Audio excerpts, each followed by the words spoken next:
So as you see, my talk is defending the Church's teaching in Humanae Vitae, but just because the teachings of Humanae Vitae and Donum Vitae are so closely linked, it's by the time I'm finished defending the Church's teaching on contraception, it's almost just like a ripe fruit waiting to be picked to refer to the teaching of Donum Vitae on artificial reproduction. Now, so far, personalism has been named only in a negative connection at this conference, and that's rightly so because there are problematic personalisms.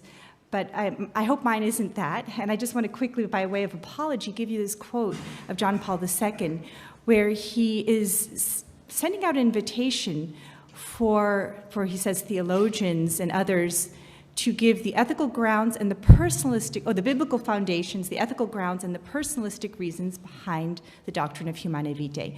So I would like to take that as also being addressed to philosophers. And John Paul himself, of course, was a personalist, so I know that I don't need to say too much here.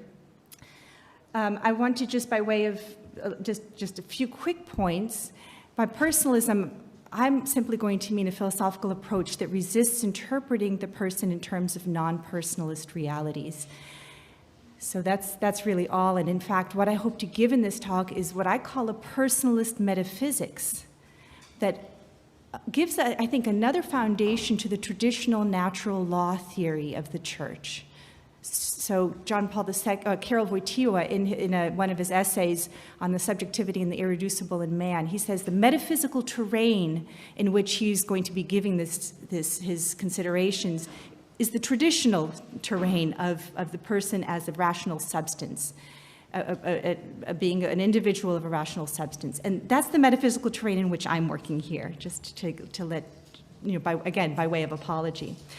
But I do want to pause and go into some of the irreducible points about the human person that I think have not been sufficiently paused over. And then, of course, I'll be referring to the language of the body, specifically with reference to intrinsically evil acts. So we're going to discover how the meanings spoken of by Paul VI are inherent to the body. Now, another little heads up, which is that I'm going to take two features of the spousal act as being particularly salient. The procreative, or we could say the outer or the external, the one that is accessible to us from external observation, and another, the interior dimension of the spousal act, which is normally taken to be pleasure and is normally taken to be merely experiential. I'm going to take a different line here. I'm going to speak of the intimate character of sexuality. And it is going to be not only experiential and subjective in that sense, it's also going to turn out to be ontological. So I'm going to give you two sort of foundational quotes for my talk. The first one is from Gaudium et Spes. The document says, the sexual characteristics of man and the human faculty of reproduction wonderfully exceed the dispositions of lower forms of life. Hence, the acts themselves which are proper to conjugal love and which are exercised in accord with genuine human dignity must be honored with great reverence. Hence, when there's a question of harmonizing conjugal love with the responsible transmission of life, the moral aspects of any procedure does not depend solely on sincere intentions or on an evaluation of motives, but must be determined by objective standards. And the second foundational text I take from Humanae Vitae, conjugal love reveals its true nature and nobility when it is considered in its supreme origin, God, who is love, and that in the light of this love there clearly appears the characteristic marks and demands of conjugal love. And it is of supreme importance to have an exact idea of these. So what I'd like to do in this talk is get down a little bit into the weeds. It's going to be a somewhat technical talk, and look at both of these realities, that the sexual dimension of the human person wonderfully exceeds that of non-personal life, and then the importance of love. So I have 5 parts to, and then this is also, I take as a wonderful foundational text. Man is a unity and duality in which spirit and matter compenetrate. And I love this, and in which each is brought to a new nobility. So we normally think of the soul as ennobling the body, but what we're going to see in this talk is that the body really ennobles the soul and gives it a tremendously greater scope for its expression. So 5 parts to my talk are the embodiment of the human person embodying acts, the nature of love, the intimate character of sexuality, and the spousal act as an embodying act, and then the conclusion. So, first part then, the body is the person. By now, I think this post-JP2 generation is very used to hearing this expression that the body is the person. And I'd like to look at two technical features here. So by this, I understand John Paul II to mean that the body possesses a kind of interior metaphysical space. So it's not sort of raw Cartesian matter, but it's also not just living matter. It actually possesses an interior metaphysical space that is fashioned to be animated by the rational soul, such that the body actually participates in the subjectivity of the person. So as Augustine calls it, the se nosse structure of the self. I experience my body from within. I live my body from within. But that's only possible because of this interior metaphysical space.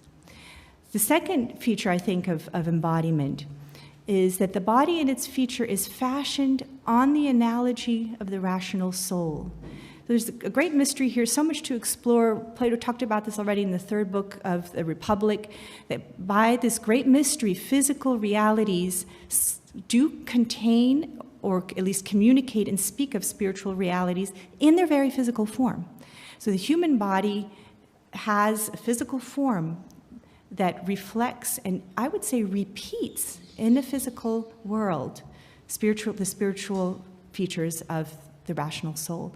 And so Aquinas makes much of this. He speaks of the upright posture, for example, even the fine motor skills of the hands, the sensitivity of the skin, and so forth. There's a lot we could talk about here.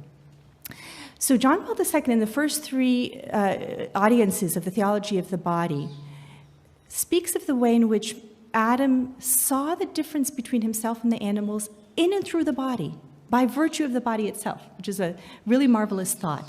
It's not through his own intellect, but through the body that he noticed this. And he says, from the very beginning, the body was marked with a visible factor of transcendence, in virtue of which man as person surpasses the visible world of living beings. So he's not a rational animal, precisely speaking, for John Paul II, at least in the theology of the body. He considers the human body as transcending the animal world. So here's another text. The analysis of the Yahweh's text will allow us to link man's original solitude with the awareness of the body, through which man distinguishes himself from all the animalia and separates himself from them, and through which he is a person. And then this very famous passage where he says it's the body and it alone which is capable of making visible what is invisible. And again, here there's so much. It's even the Trinitarian love ultimately ends up being made visible in and through the body. Okay, so now I want to move on to talk about embodying acts. So if we have the person as a being is embodied, we can say that there are degrees of embodiment. So it's not my topic here, but after we have the embodiment of the person as a whole, we have embodying expressions, the expressions of the face and what we call body language. And then the third degree of embodiment is the level of embodying acts or actions. So similar to the way in which we talked about the embodiment of the person as having an interior metaphysical space, here now we find acts that have an interior metaphysical space, which is fashioned to be filled out or animated with an act of the Spirit. Okay? So this means, again, you find this in the theology of the body, that the body in these acts actually participates in the subjectivity of the person, which means that the intentionality of the act of the Spirit now is communicated to the body. A bodily act can participate in the intentionality of the Spirit. Secondly, these acts are in their physical features fashioned on the analogy of the act of the Spirit that they're made to embody. And thirdly, embodying acts now augment the act of the Spirit.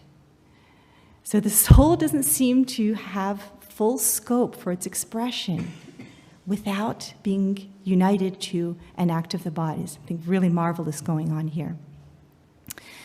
So I'll give some examples in a moment, but we can see that all of this is, you could say, confirmed in the fact that the meaning of these acts is universal. So if you're going to Japan or another foreign country, you have to get a phrase book to find out what certain words mean. But you don't do that with the expressions of the face. You don't do that with certain actions of the body. Why not? Precisely because they are embodying.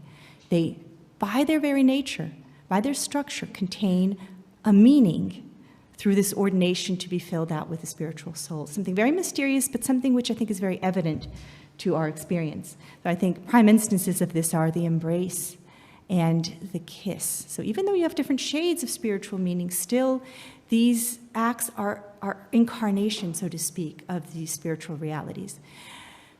So just to contrast this with other kinds of acts, let me just see if I have a slide on that. So when it comes to embodying acts, the meaning, the spiritual reality is actually contained in the bodily act. In other words, the bodily act is not a symbol or a sign that points to something beyond itself. My father, Damien Fedoryka, he's the one who articulated this idea, and he contrasts embodying acts with instrumental acts. So these are acts of the body that have a meaning, but whose meaning comes to them from the outside, is assigned to them arbitrarily, as it were. So when I wave my hand, in this room, it means hello or goodbye, but we can have doubts if we go to another part of the world whether or not these acts will have the same meaning, or thumbs up, right, or certain gestures of a referee at a game. See, these are bodily acts that do have a meaning, but the body is used as an instrument to point to a meaning that's beyond itself. The meaning isn't contained within these acts. We could call these instrumental acts. Embodying acts are not like this. The meaning, the spiritual reality is incarnated. It's actually contained in them, or should be. We can, by violence, separate the act of the body from the act of the spirit, but they are metaphysically fashioned to contain that meaning. So I just have a quote about embodying expression now, not an embodying action, but an embodying expression from Merleau-Ponty.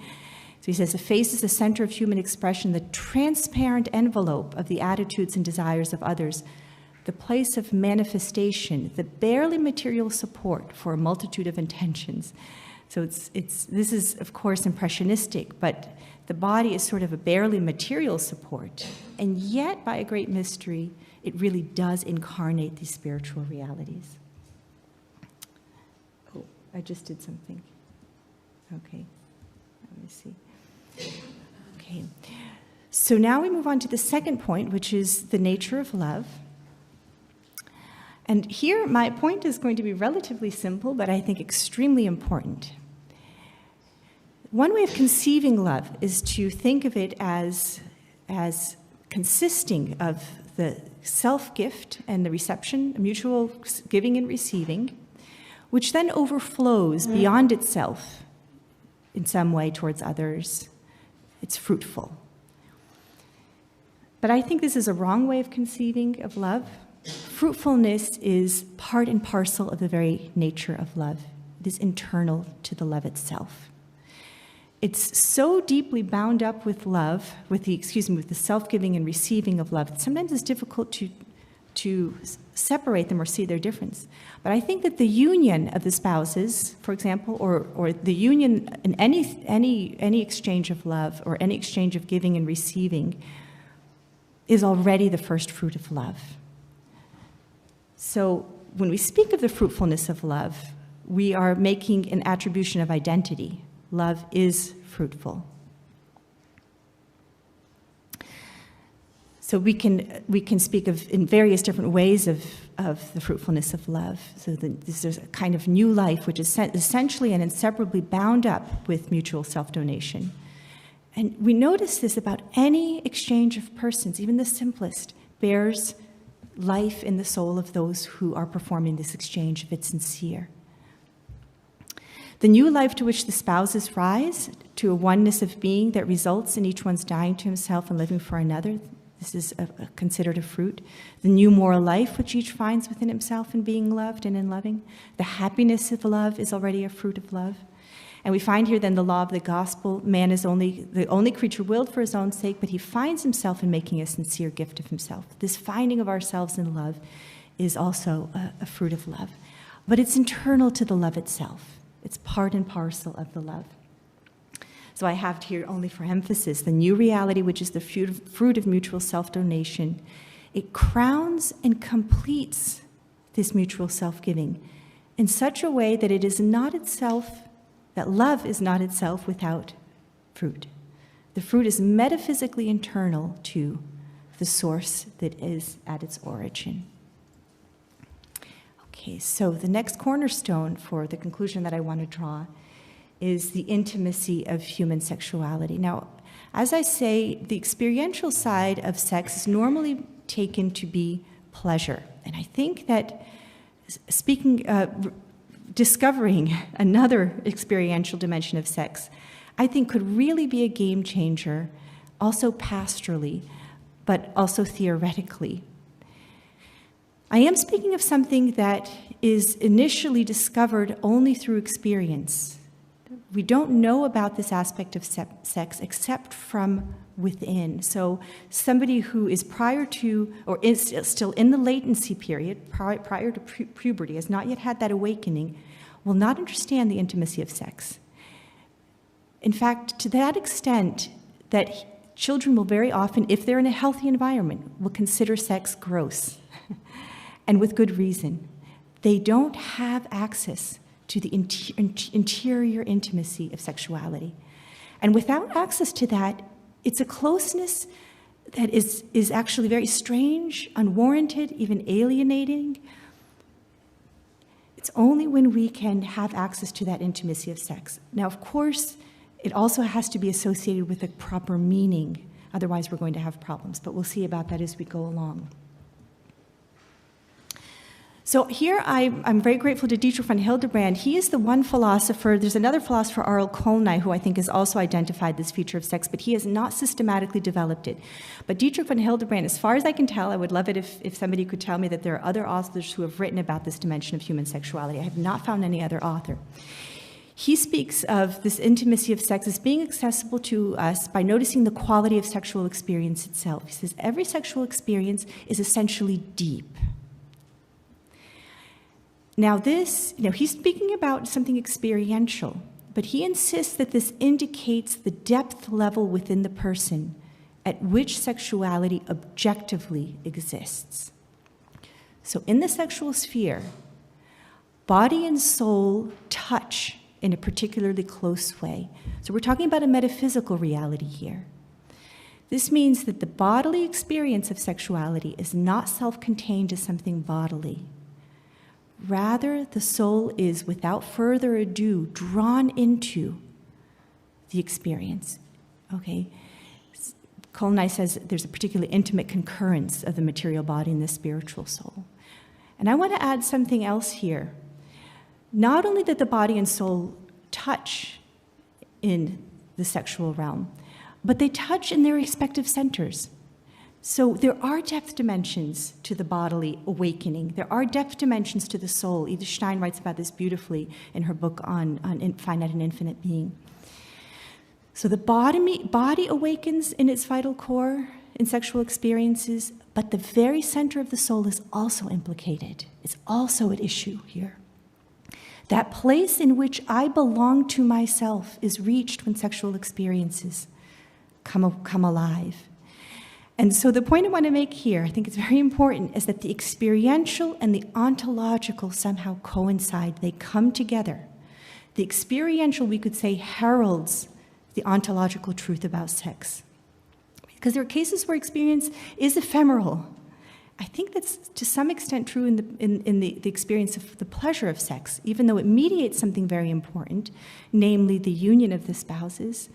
We could say by comparison with the intimacy of sex, it is relatively ephemeral. And I was very pleased to find that in a few places, Karol Wojtyła and John Paul II write about, I think, this feature of human sexuality. I take this to be a very important and seminal quote, a very particular link certainly exists between sexes and the person in the objective order, to which corresponds in the order of consciousness a particular awareness of the right for personal possession of one's own I. I know this is a very dense quote and we can't go into it right now, but I think what he's saying is precisely this. There's a self-possessing center within us, and I think it's in that self-possessing center that you could say bodily sex, at least it's very bound up with it. There's another passage. He says, sexuality by means of which man and woman give themselves to one another through the acts which are proper and exclusive to spouses is not something simply biological, but concerns the innermost being of the human person as such. He seems to be presupposing depth dimensions within the personal soul and distinguishing them. So he says in Love and Responsibility, consequently, out of the question is a sexual self-giving that would not mean a self-giving of the person. So, of course, that's only possible within marriage. Outside of marriage, this would be, I think, very worthy of analysis. What happens is there's a kind of loss of self that takes place, a radical flinging away of oneself, as Hildebrand puts it. But this is what it's made for, and this is why sex can accomplish a self-giving, because it is ontologically bound up with that self-possessing center. So I have to move along, but I have a long list of things that I think follow from this reality that would be gold mines for pastoral exploration. If you want to scan this list here, what follows from this ontological or metaphysical truth about the place of bodily psychic sexuality? Now we understand why it's made for, it's going to be our entryway into seeing why sex is made only for spousal love, and that we're going to explore after in the next point. But we also see why sex must be exclusive. If it's bound up with that self-possessing center, it can only be given to one person. Why it also implies faithfulness and irrevocability. Why it's reserved for marriage, right? The body itself speaks of something that it can't fully establish. Only the will can establish permanence, but then the body speaks of it in sexuality. So, why it's necessary for a marriage to be complete. It's very interesting that impotence makes for an invalid marriage. Why? Because the implication is that the self can't be totally given without the bodily act. And look at this long list. We can't go through all of them. But why I'll just do a couple. Why the consecration of the sphere, not the vow of poverty or obedience, espouses the person to Christ. Again, very mysterious. I don't think angels enter into a bridal relationship with Christ. It only happens for the human person. And why? Because the sexual sphere is, as Hildebrand says, sealed off and handed over inviolate into the hands of Christ for him to keep. And the center of her gravity, he says, shifts to another sphere. It's the psychological center of gravity. And now we understand why. Something profound happens metaphysically. It's not just symbolic with the sealing away. We also, I think, the procreative dimension of sexuality cannot explain why abuse is so deeply harmful to the person. It's only because it intersects with the self-possessing center. I think also why the sphere has also been considered sacred and belonging to God in a special way. And if I can say so here too, I think why it's the special locus of the battlefield between God and the devil. It's very ironic that the devil he doesn't experience lust, at least not within himself. And yet, it's the primary target for him. And that's why I think that pornography also is not merely unchaste, but it is inherently diabolical. Something very, very deep is going on here. And then why also, again, pastorally, a gold mine. Why those who have been wounded in their family of origin situation, in a very, very deep existential center, why they very often act out in the sexual sphere. They're not just seeking pleasure. It's bound up with that self-possessing center. Okay, so now we move on to the last cornerstone here is the spousal act now as an embodying act. In the Familiaris Consortio, John Paul II tells us that as an incarnate spirit, man is called to love in his unified totality. Love includes the human body, and the body is made a sharer in spiritual love. So let's look to see what it means that the spousal act is an embodying act. So this is really, I think, remarkable. And also, again, I would love to see this idea of embodiment taking on a technical status in the philosophical discourse. What does this mean? In the spousal act, spousal love takes on concrete outlines. Okay, we have a particular form of the masculine body and of the feminine body that embody masculinity and femininity. Now enter into an act of mutual self-donation, which has very specifically delineated gestures. Excuse me, to be a little bit explicit, but also postures and so forth.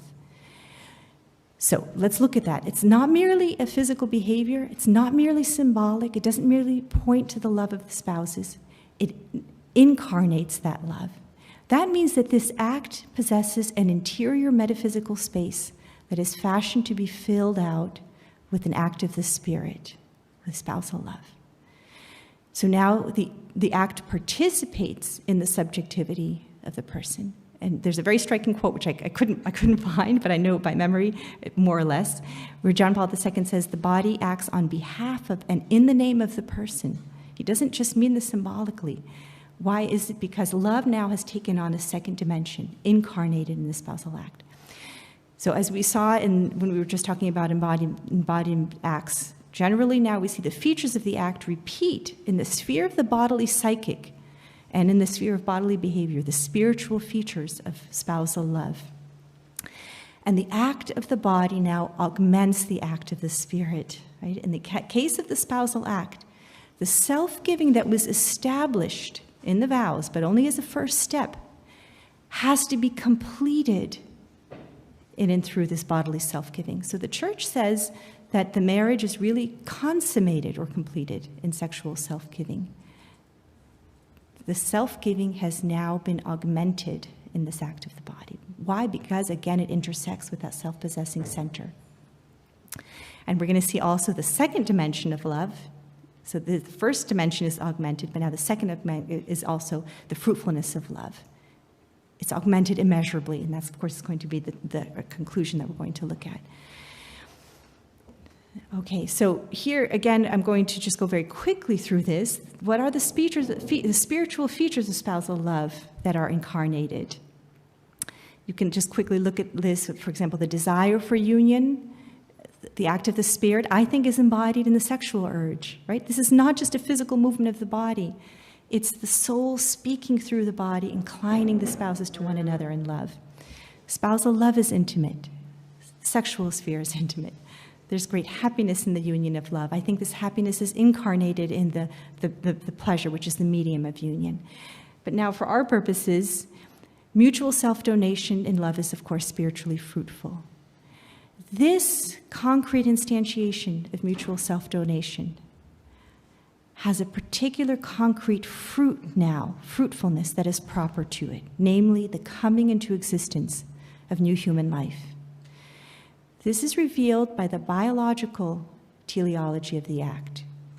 And now we see that it's not merely biological, but it is an embodiment of one of the features of love.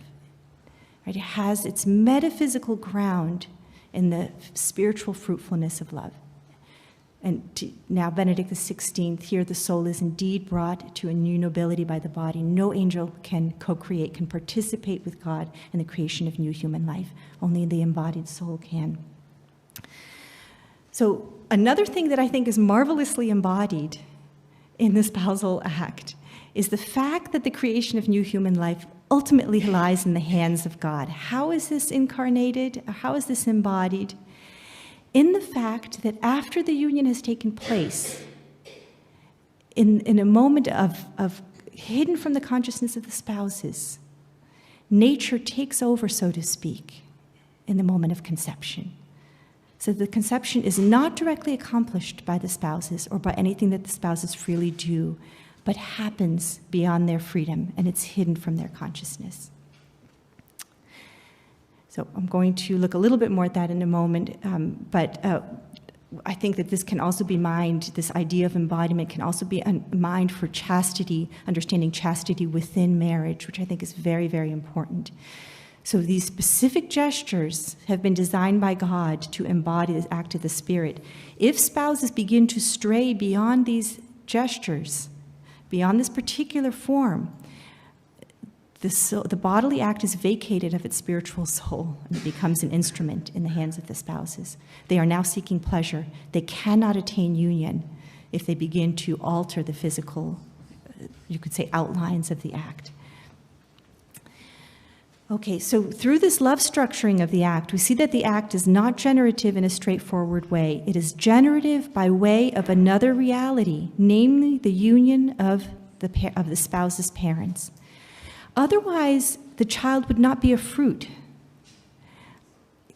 With this presentation, I would like to anchor the child metaphysically in the unitive dimension of the spousal act. It's not only because the spouses emotionally love one another that we say the child is the fruit of their love. It's because this act embodies their love and is unitive. And I think it's true that in some way a chaste act of conception will be, you could say metaphysically speaking, more powerfully love grounding for the child. We're in mysterious territory here, but there's a lot of witness coming from children who have been conceived in vitro. They speak of an experience within their soul, of a psychological wound that has been left in them. And it's because of the fact that the bodily act by which the child comes into existence has been structured metaphysically to be an act of union between the spouses. So now the child is not a fruit in some loose sense, but truly metaphysically speaking. And so the child's foundation now is an embodied act of love. You can already see that donum vitae is being defended here. And so John Paul II writes about, in an essay that he has, about the fact that this value of new human life is examined within Humanae Vitae, within the vision of love. He says it places the value of the love between the spouses, places the value of human life itself in a new light. Man and woman in their matrimonial life together, which is a living of persons, must create a new human person. This conceiving of a person by means of persons, this is the just measure of values which must be used here. Okay, I think I'm just about up against my time, so I will leave these. So now we can draw our conclusion. Humanae Vitae says the Church teaches that each and every marriage act must remain open to the transmission of life. That teaching, often set forth by the magisterium, is founded upon the inseparable connection willed by God and unable to be broken by man on his own initiative. Why am I underlining those two words? In contraception, do the spouses separate the connection or break the two meanings? And the answer is no. They don't. What actually happens? They destroy the act as an act of love. They do not retain the union when they do this. The act is no longer an embodiment of love. You cannot retain one and get rid of the other, or conversely, get rid of one and retain the other. To reject the concrete fruit of this concrete act of union is not to retain the union, but to dismantle the act as an act of love. And in a parenthetical phrase, John Paul II has this very striking words. He says, to use an image, he's speaking about lust right now. And incidentally, Elizabeth Anscombe says that every contraceptive act is an act of unchastity. Contraceptive acts are unchaste acts. To use an image, one could say that vacating the spousal act of its embodying nature tramples on the ruins of the spousal meaning of the body and of all of its subjective components. The act is no longer is participating in the subjectivity of the spouses. It becomes an instrument, a tool in their hands that's now used for pleasure. Now the spouses no longer speak with the body, but they lie in the strictest sense. This is not an image. This is a strict sense of lying. They vacate the act of its inner soul, and they thus separate the body and the soul, and they infallibly witness to the fact that they have not entered into this act as an act of love. So this would be just like somebody coming and stealing your property and saying, interiorly, I respect your property, but I'm going to take what's yours. right? This is what intrinsically evil acts are like. Bodily behavior that's intrinsically evil. It's impossible to undertake that act and to claim that one has the intention that's opposite of what that behavior says. It's impossible. Okay. Maybe I'll just here give a quick quote where John Paul II contrasts avoiding conception through contraception with the use of natural methods. He says, to accept the cycle and to enter into dialogue, to accept the cycle and to enter into dialogue means to recognize both the spiritual and corporal nature of conjugal communion and to live personal love with its requirement of fidelity. In this way, sexuality is respected and promoted in its truly and fully human dimension and is never used as an object that, breaking the personal unity of soul and body, strikes at God's creation itself at the level of the deepest interaction of nature and person. And then I just end with a couple of passages from Donum Vitae.